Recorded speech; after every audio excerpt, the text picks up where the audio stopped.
She says that her win on Drag Race is a huge FU, excuse me, to transphobes. Now, on Friday, April 14th, Sasha Colby was crowned the winner of RuPaul's Drag Race Season 15, and the drag queen's favorite drag queen dedicated her win to all trans people from the past, present, and future, stating, "We are not going anywhere." This is what she said, referring to trans people in her winner's acceptance speech. Now, speaking to EW, Sasha also revealed that her lip sync was a FU to those pushing anti-LGBTQ plus legislation, saying, "I hope the allies actually heard it the loudest and are proud to defend us and are passionate to defend us." Well, I hope so too, because I haven't heard a lot of the allies coming out saying shit. I've been seeing a lot of the drag queens. I've been seeing a lot of the gays out here saying things. But I do love this picture of Sasha, by the way. Look at these.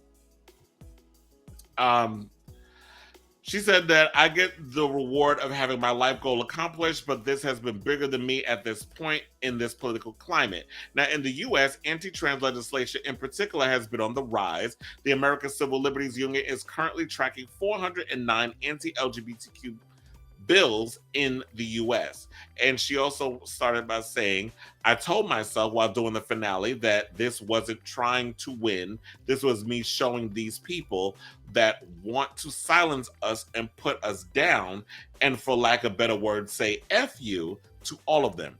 Now, in another interview with Billboard, the Hawaiian-born 2011 Miss Continental winner spilled the tea on how she pulled off her epic lip sync battle against Anitra, in which she appeared almost naked on stage. And I should also point out that black coat that she wore, that y'all saw in the performance that she was about to do, the lip sync, which I've already stated, I did not like the fact that they had her do "Knock on Wood," the disco track. That should not have been the song that them two lip sync battled to in the finale. It should have been a much more fiercer track, but whatever. The outfit that black coat she wore was created by Godoy, who was on Next in Fashion. So I know a lot of people probably didn't know that, but yes, he designed that, and he designs a lot for the queens. But I was excited when I saw that he designed that outfit. So now, when she performed her song "Goddess," she said she was thinking Miss Continent, but she was thinking Continental 2.0. "I definitely have a formula when it comes to performances, even if it's a solo. I do have a formula that my dance director has worked with us all on for years. When you tell a story, you have to have a beginning, a middle, and an end." She says, "I like to use my body to write the story of what I see in the music. So if I feel a suspension of breath, like there was in Goddess, I want to show that with my body. If I feel tension, I want to show it. I remember Monica Monroe told me that the most powerful thing is to understand the silence of the music, because that takes you on a journey and it points the viewer in the right direction. And I like being a little faggy." Her words, not mine. Now, on her lip sync for the crown against Anitra, she says, "Can I be real with you? Not one time the outfits weren't finished, and I didn't get delivered, and it didn't get delivered until the day before. I couldn't unwrap that massive coat because even if I did, there was no space with enough room to practice that reveal. I've done the trick with the second dress before, ripping out the cord from the center of the dress until it falls away.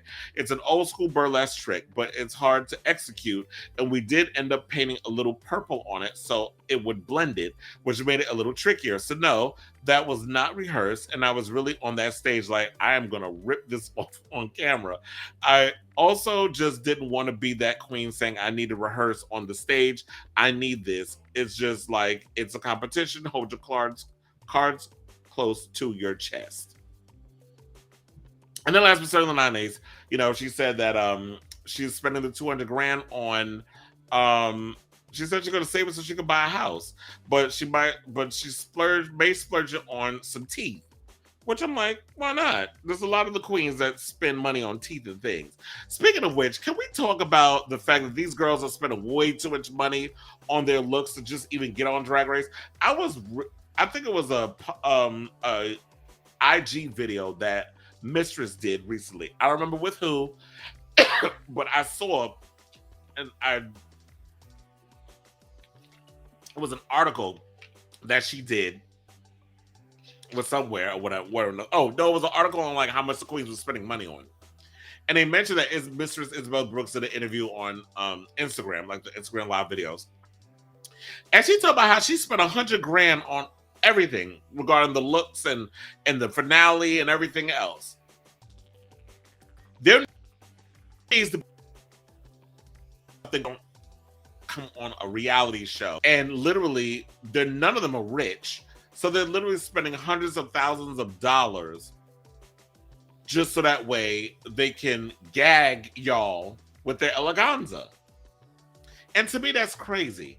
Why do I have to be damn near in the red just so I can come on a show and show off clothes that may or may not ever make it? Like, if you, like, say for instance, I spent $50,000 on looks, right? And I get pork chopped. For those of you who have never watched, don't watch episodes of Drag Race, pork chop was literally the first queen ever to be eliminated on Drag Race, season 1. So if you are the first queen eliminated on Drag Race each season, you are pork chopped. So if you end up being pork chopped during your season, I spent all this money for what? There needs to be something. I kind of miss the days where Drag Race would have them do like, it was more like a cross between America's Next Top Model and Project Runway. Yeah, you could have the extravagance of the whatever else I want to do. But to me, you need to make it about these girls should not have to be hitting up a bunch of designers and having them, make a bunch of clothes, and they spend so much money just so they can come do a TV show. No other reality show I know makes these girls or makes anybody have to spend a shit ton of money or rob Peter to pay Paul just so they can give y'all a show. That should not be allowed. I don't know how that all started, how that happened, but needs to be something put in place. But I guess being that Drag Race is what it is, that'll never happen. So, I feel for these queens. I also